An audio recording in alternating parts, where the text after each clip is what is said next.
Preparing for a Southern Company FP&A Analyst interview? You've reached Candy Mentor, and this video is for you. We'll walk through 20 key questions you're likely to face. For each question you'll see a sample answer followed by the key points to cover. Subscribe, like, and share, and drop a topic request in the comments. Question 1. What does FP&A contribute at Southern Company? FP&A connects operating performance to financial decisions. At Southern Company, I would consolidate utility and corporate forecasts, explain variances, support budgets, and translate assumptions about load, fuel, labor, capital spending, and regulatory outcomes into management insight.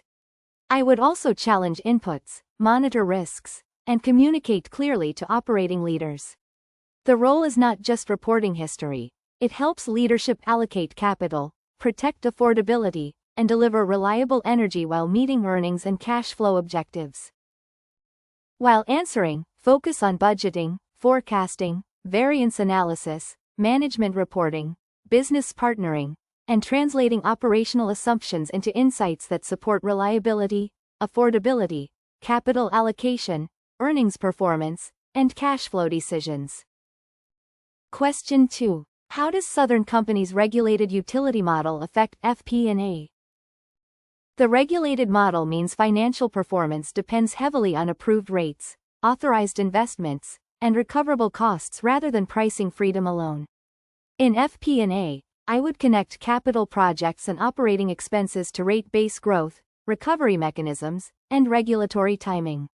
I would also distinguish controllable performance from external factors such as weather or fuel prices.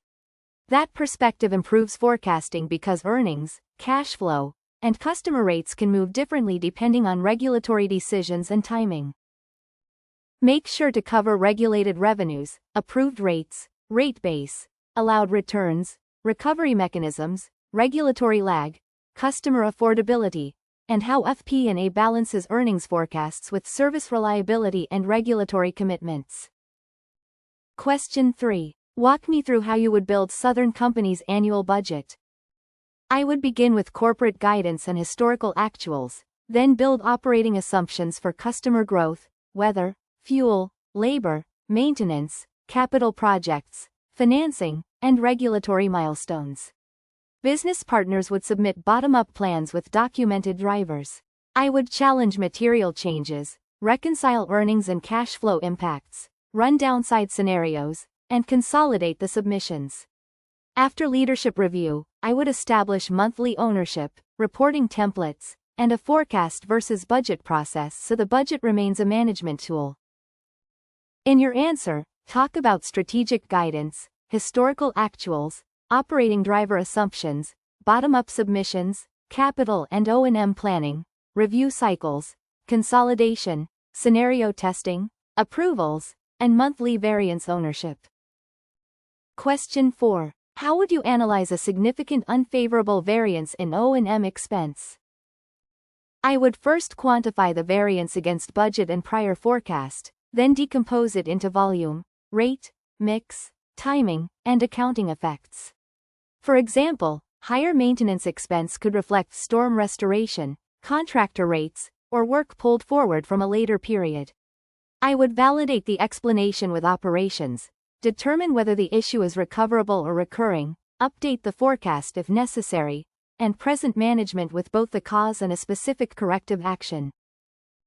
Be sure to mention materiality, volume rate mix analysis, timing versus permanent changes, controllability, operational drivers, management discussions, corrective actions, forecast updates, and clear executive communication. Question 5. How would you forecast electric demand and revenue?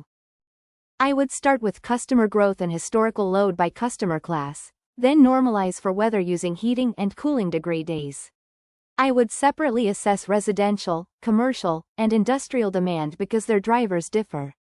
Next, I would incorporate approved rate changes, conservation trends, economic conditions, and seasonality. I would compare the model with operating forecasts, test hot and mild weather scenarios, and explain the revenue impact rather than presenting a single unsupported point estimate. Focus on customer counts, weather normalization, residential and commercial load, industrial demand, seasonality, rate changes, conservation, economic activity, historical relationships, and sensitivity analysis around extreme weather. Question 6. How do fuel costs and purchased power affect a utility forecast? Fuel and purchased power are major forecast drivers because generation costs change with commodity prices, dispatch, outages, and demand. I would model expected generation by asset, fuel price assumptions, plant availability, market purchases, and applicable recovery mechanisms. I would distinguish customer bill recovery from the timing of cash collection and regulatory balances. Sensitivity analysis around gas prices, weather, and outages would show management the risk range and help avoid false precision. Discuss generation mix, natural gas and coal prices, nuclear availability, purchased power, fuel recovery mechanisms, hedging, dispatch, weather sensitivity, timing differences, and separate earnings effects from cash flow effects. Question 7. What is rate base, and why does it matter to FP&A?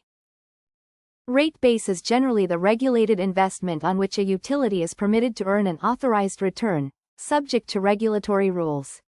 It usually reflects qualifying plant investment, working capital, and adjustments for depreciation or other regulatory items. For FP&A, rate base growth links capital spending to future revenue and earnings, but the timing depends on approval and recovery. I would therefore forecast project and service dates, depreciation, financing needs, and regulatory milestones together. Make sure to explain invested utility assets, accumulated depreciation, regulatory approval, allowed return, depreciation expense, rate base growth, regulatory lag, earnings timing, and the connection between capital planning and customer rates.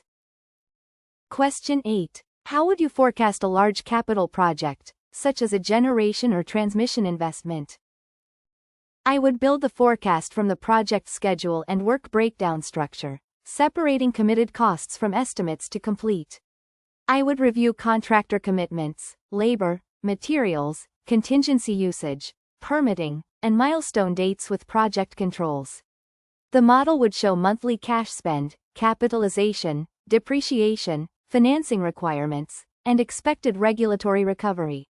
I would maintain base, downside, and delay cases, because a late in-service date can affect cash flow, earnings, and rate base timing. Cover approved scope, work breakdown, committed costs, remaining estimates, contingency, milestones, in-service date, financing, cash flow, rate recovery, risks, change controls, and scenario analysis for delays. Question 9. How would you forecast O&M expense across utility operations? I would forecast O&M by driver rather than applying a blanket growth rate. Key inputs would include headcount, wage increases, benefits, maintenance cycles, contractor rates, storm assumptions, vegetation management, technology costs, and inflation. I would separate planned work from uncertain events and identify controllable versus externally driven spending. Monthly actuals would update run rates, while discussions with operating leaders would test whether underspending represents efficiency, timing, or work that will return later.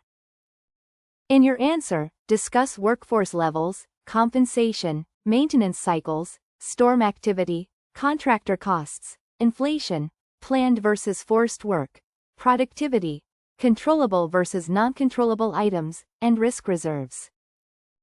Question 10. How would you use scenario analysis in a Southern Company forecast? I would define a base case using the most supportable assumptions, then flex the variables with the greatest financial sensitivity, such as weather, load, fuel prices, outages, capital timing, interest rates, and regulatory outcomes. Each scenario would show revenue, expenses, earnings, capital spending, cash flow, and liquidity. I would explain the operational trigger for each case and the management response, rather than presenting scenarios as purely mechanical spreadsheet exercises. Be sure to mention base, upside, and downside cases, key variables, probability or sensitivities, earnings, cash flow, and liquidity outputs, management actions, and avoiding unnecessary model complexity. Question 11. What is your approach to monthly forecast updates and rolling forecasts? After each close, I would analyze actual performance against budget and the prior forecast, identify what changed, and update only the remaining periods using current operational information. I would preserve the original budget for accountability while maintaining a clearly versioned rolling forecast. Material changes would include documented drivers, owner validation, and an earnings and cash flow bridge. Over time, I would measure forecast accuracy by line item and improve the assumptions causing repeated misses. Focus on actual-to-plan analysis, latest operational information, remaining period assumptions, driver-based updates, ownership, version control, forecast accuracy, and communicating changes without losing accountability. Question 12. Which KPIs would you monitor in an FP&A dashboard for Southern Company? I would combine financial and operational KPIs so management can see cause and effect. Financial measures could include earnings, operating cash flow, O&M, capital spending, liquidity, and forecast variance. Operating measures might include customer growth, load, plant availability, outage performance, fuel consumption, project milestones, and safety. The dashboard should highlight trends, thresholds, and accountable owners, not overwhelm users with data. Each metric should support a decision or explain a financial outcome. Mention earnings and cash flow alongside operational measures such as load, customer growth, outage performance, availability, fuel usage, O&M, capital spending, project milestones, safety, and regulatory indicators. Question 13. How would you connect the income statement forecast to cash flow? I would bridge net income to operating cash flow by adjusting for depreciation, deferred taxes, regulatory balances, and working capital movements. Then I would incorporate capital expenditures, asset sales, debt maturities, borrowings, dividends, and other financing activity. For a utility, regulatory timing and large capital programs can create substantial differences between earnings and cash generation. I would reconcile the model to Treasury and accounting outputs and investigate any unexplained liquidity movement before presenting it. Discuss net income, non-cash depreciation, working capital, capital expenditures, debt and equity financing, regulatory assets or liabilities, taxes, interest, and reconciliation between earnings and liquidity. Question 14. Describe an Excel or financial modeling project relevant to FP&A. In a relevant project, I would build a driver-based forecast with separate input, calculation, output, and control sections. I would use historical actuals, operational drivers, scenario toggles, lookup formulas, and reconciliation checks rather than hard-coding results. I would document assumptions, protect formulas, and test unusual cases before sharing the file. The final dashboard would let stakeholders see variance drivers quickly, reducing manual preparation and improving confidence in the forecast. In your answer, explain the business objective, data sources, model structure, assumptions, validation checks, automation, usability, stakeholder outcome, and how you maintained accuracy when inputs changed. Question 15. How do you ensure data quality and financial controls in an FP&A model? I treat data quality as part of the analysis, not an afterthought. I would reconcile source totals to the general ledger or approved operating reports, check completeness, investigate unusual movements, and use standardized metric definitions. In the model, I would separate inputs from formulas, maintain version control, add balance and reasonableness checks, and document changes. If a discrepancy remained unresolved, I would escalate it clearly rather than allowing an attractive but unreliable output. Be sure to mention source reconciliation, completeness checks, standardized definitions, access controls, version management, formula review, reasonableness tests, audit trails, and timely escalation of discrepancies. Question 16. Tell me about a time you had to explain financial results to a non-finance partner. I would begin with the business driver, not accounting terminology. For example, I might explain that an unfavorable maintenance variance reflected storm restoration and accelerated contractor work, then quantify the timing and expected annual impact. I would use a simple bridge, confirm the operating team's perspective, and distinguish controllable actions from unavoidable events. My objective would be shared understanding and a decision, such as revising the forecast or changing the work plan. Focus on simplifying technical concepts, starting with the business driver, using a concise bridge, tailoring the message, confirming understanding, listening to operational context, and ending with implications or actions. Question 17. How would you handle receiving conflicting assumptions from operations, accounting, and regulatory teams? I would first isolate whether the conflict concerns data, timing, accounting treatment, or a genuine business assumption. I would review source documentation, clarify ownership, and meet with the relevant teams to understand the rationale behind each view. Then I would quantify the financial difference and document the selected assumption. For a material unresolved issue, I would present alternatives and implications to the appropriate decision maker, ensuring the final forecast is consistent and auditable. Mention defining the exact disagreement, checking source data and accounting treatment, understanding each team's perspective, documenting assumptions, escalating material differences, and selecting a consistent, supportable forecast basis. Question 18. What would you do if your forecast materially missed actual results? I would acknowledge the miss promptly, quantify it, and separate the variance into identifiable drivers such as weather, outage timing, commodity prices, volume, or model error. I would compare the assumption history with actual outcomes and ask whether the issue was an isolated event or a recurring bias. Then I would communicate the revised outlook, improve the model or process, and add a monitoring control so the same weakness becomes visible earlier. In your answer, cover accountability without defensiveness, root cause analysis, driver attribution, forecast bias review, communication, model improvements, updated controls, and distinguishing random events from recurring weaknesses. Question 19. How would you evaluate a proposed capital investment from an FP&A perspective? I would evaluate the investment against strategic, reliability, regulatory, and financial objectives. The analysis would include incremental capital spending, operating savings, depreciation, taxes, financing, cash flows, NPV, and sensitivity to delays, cost overruns, utilization, and recovery timing.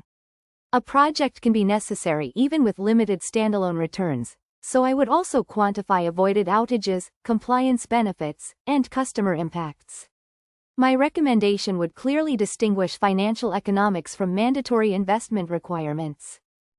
Discuss strategic need, reliability, regulatory requirements, NPV, IRR, payback, cost of capital, operating savings, construction risk, tax effects, rate recovery, affordability, and sensitivity to delays or overruns. Question 20. Why do you want to join Southern Company as an FP&A analyst? I am attracted to Southern Company because its scale and essential service mission make financial analysis directly relevant to customers, employees, investors, and communities. The business also offers complex FP&A challenges involving regulation, reliability, capital investment, energy transition, and commodity volatility. I would bring strong analytical discipline, curiosity, and clear communication to operating partners. This role would let me develop as a finance professional while helping management make responsible, data-driven decisions over a long-term planning horizon. Be sure to connect Southern Company's scale, regulated utility mission, energy transition, reliability, capital intensity, analytical development, cross-functional partnership, and your own strengths in forecasting, communication, and disciplined execution. If you are still with us, congratulations! You are much ahead of the rest and serious about preparing for your interview. We hope we were able to add value to your preparation and create some helpful content. Do not forget to like and share this video. Your small act can do great things for us.